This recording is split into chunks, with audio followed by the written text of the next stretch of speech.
तो आज हम माँ बेटी सुनाने जा रहे हैं आप सभी को प्यारा सा सोहर गीत। बहुत ही प्यारा सोहर गीत है, तो देर न करते हुए चलिए सुनाते हैं। और चैनल पे आप लोग सपोर्ट कीजिए, भर भर के प्यार दुलार दीजिए। तो देर न करते हुए चलिए सुनाते हैं। भीतर से निसरी हुरियाता सासू पैया लागई, सासू का पैया लगाई हो। सासू एक लाख कई हमारी चुनरियाता 2 लाख घुंघुरा 2 लाख घुंघुरा हो। सासू 3 लाख कई हमारी चुनरिया, चुनरिया बाड़ी सुंदर, चुनरिया बाड़ी सुंदर हो। सासू 3 लाख कई हमारी चुनरिया, चुनरिया बाड़ी सुंदर, चुनरिया बाड़ी सुंदर हो। तू ही मोरी बहुआ से बहुहर तुहाई ठाकुराइन, तुहाई ठाकुराइनी हो। बहुहर दैना दे तू पानी चुनरिया, बिटियावा सासू रैतिन, बिटियावा सासू रैतिन हो। बहुहर दैना दे तू पानी चुनरिया, बिटियावा सासू रैतिन, बिटियावा दूला रैतिनी हो। तू ही मोरी सासू से सासू सारा बागुना या गरी, सारा बागुना या गरी हो।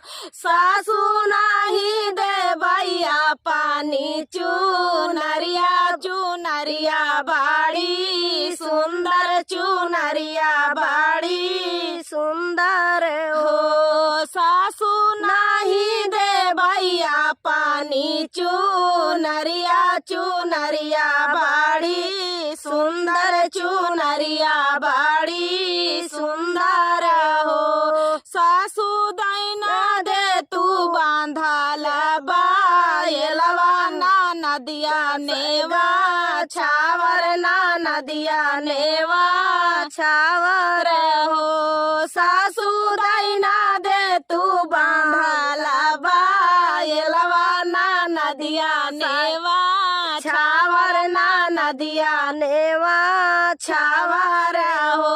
अंगने मठाड़ी जेठनिया ता छोटी से या रजकारई, छोटी से या रजकारई हो। छोटी दैना दे तू पानी चुनरिया, चुनरिया बाड़ी सुंदर, ना नदिया सासू रैतिन, ना नदिया सासू रैतिन हो।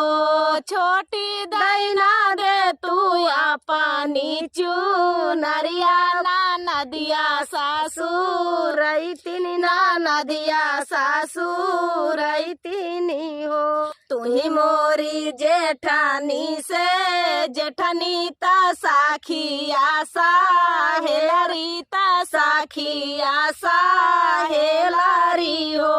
सखिया नाही दे भैया पानी चुनरिया, चुनरिया बाड़ी सुंदर, चुनरिया बाड़ी सुंदर हो। जेठनी नाही दे बैला नदी का चुनरिया, चुनरिया बाड़ी सुंदर, चुनरिया बाड़ी सुंदर हो। भीतर से निसरे हैं पियवाता धाना से या रजकारई, धाना से या रजकारई हो। धाना दैना दे तू पानी चुनरिया, बाहिनिया सासू रैतिन, बाहिनिया सासू रैतिनी हो।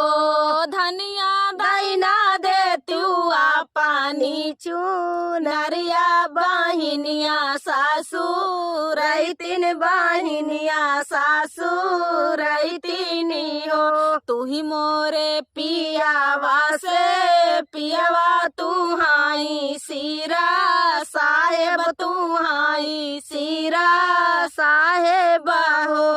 साहेब दैना देता काठावा का घोड़वा बाहिनिया नेवा छावर बाहिनिया नेवा छावर हो।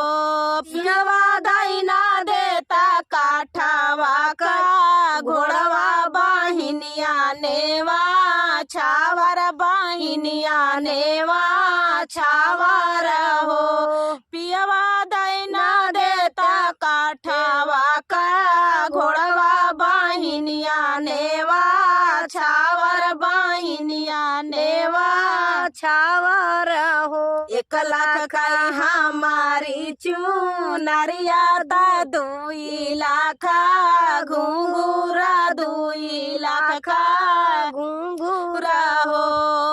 पियावा 3 लाख कई हमारी चुनरिया चुनरिया बड़ी सुंदर चुनरिया नाही देवाई हो। तो दोस्तों ये प्यारा सा सोहर गीत आप सभी को कैसा लगा कमेंट में बताना दोस्तों। मिलते हैं नेक्स्ट वीडियो में, तब तक के लिए जय सिया राम।